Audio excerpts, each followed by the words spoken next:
Welcome to video 1 of the YouTube channel for Bodhran for Booklet.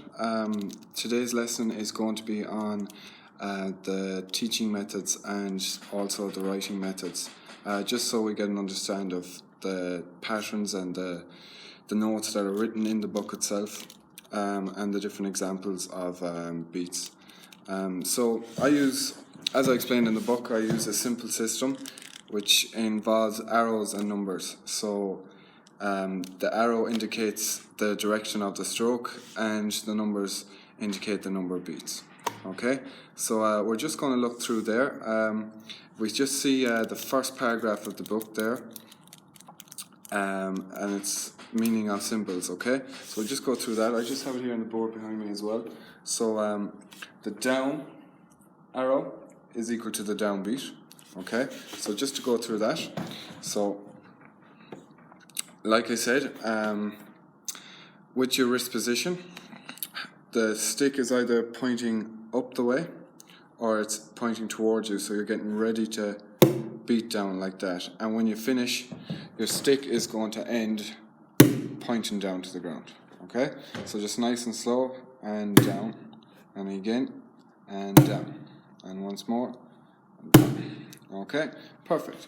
So the next arrow we're going to move on to, which is the next one, is the upbeat. Okay, so it's just the arrow pointing up, and that means, so this usually starts with the stick pointing down towards the ground. Then we're going to continue to flick our wrist up, and we're going to catch the drum on the way up. So going up, up, that's it. Okay, so that together is down, up, down, up. Okay, and we just see in the first example 1 there, we can just see 2 arrows after each other, so it's going to be down, up, down, up, down, up. Okay, so 3 groups of 2, and it's going to be 1, 2, 1, 2, 1, 2. Okay, so again, arrow points the direction of the stroke, the number indicates the amount of beats. Okay, so 1, 2. 1, 2, 1, 2, 1, 2. Okay, so that much again. So 1, 2, 1, 2, 1, 2, 1, 2. Okay, so that continuously will just be 1, 2, 1, 2, 1, 2, 1, 2, down, up, down, up, up, down, up, down, up, down, up, down, up, down, up, down, up, down, up, down. Okay. Just example 2 as well, quickly. So here we have down, up, down, up, down, up. Okay, so this is going to be 2 different patterns, one after each other, which you will see a lot throughout the book as well. So it's good just to get a nice grasp of it this time. So again, we have down, up, down is the first pattern, and that's followed by 1, 2, 3 underneath. So that's 3 beats. So 1, 2, 3, and the next group is going to be 1, 2, 3 also, except you start with the up stroke, continue to the down, and finish on the up again. Okay, so we'll just take the first half, which is down, up, down, and again, so 1, 2, 3, down, up, down, and again, down, up, down.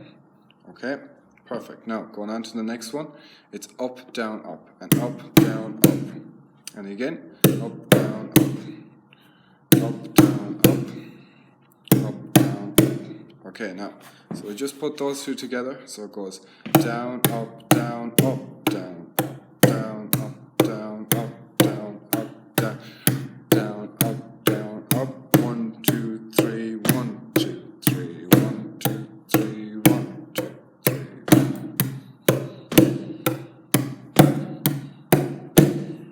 Okay, and just a few things as well. Just the grip on the stick as well. So I'm using a hot rod at the moment. Okay, and the easiest way I use to grip a stick, I call it the pencil hold, which is in the book as well. And this allows it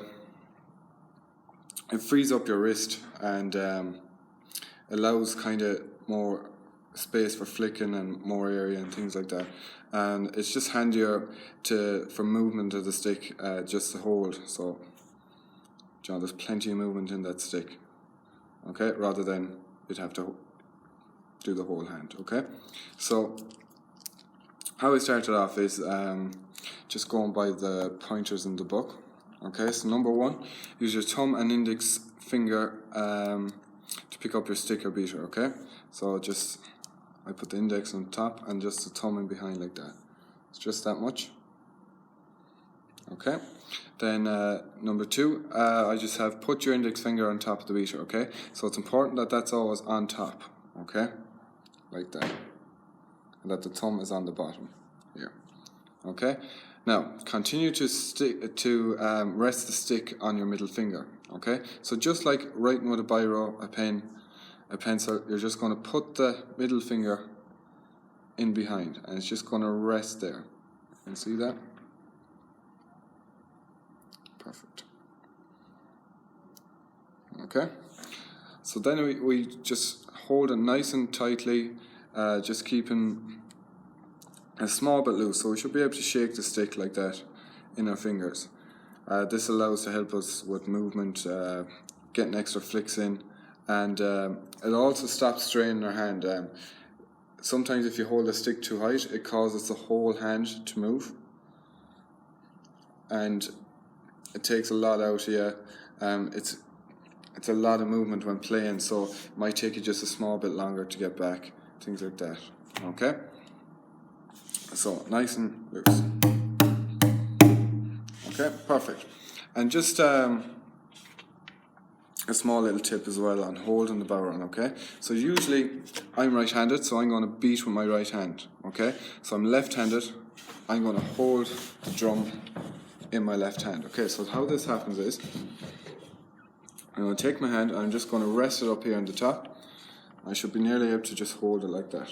Okay, now the important bit is to keep it nice and sturdy as we go along, is you tuck just the edge of the drum here in under your body, holding it like that. Okay, so just roll it in under there. Okay, so allow us to move the hand at the back without the bodhran going everywhere, and also just keeps it nice and sturdy for when you're playing.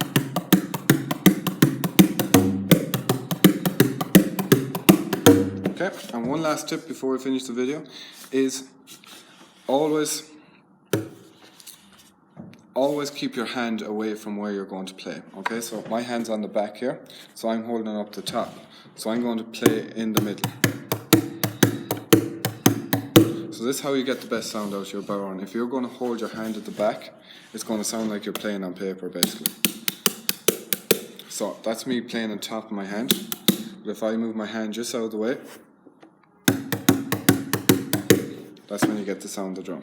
Okay, so thanks for watching, and see you in video 2.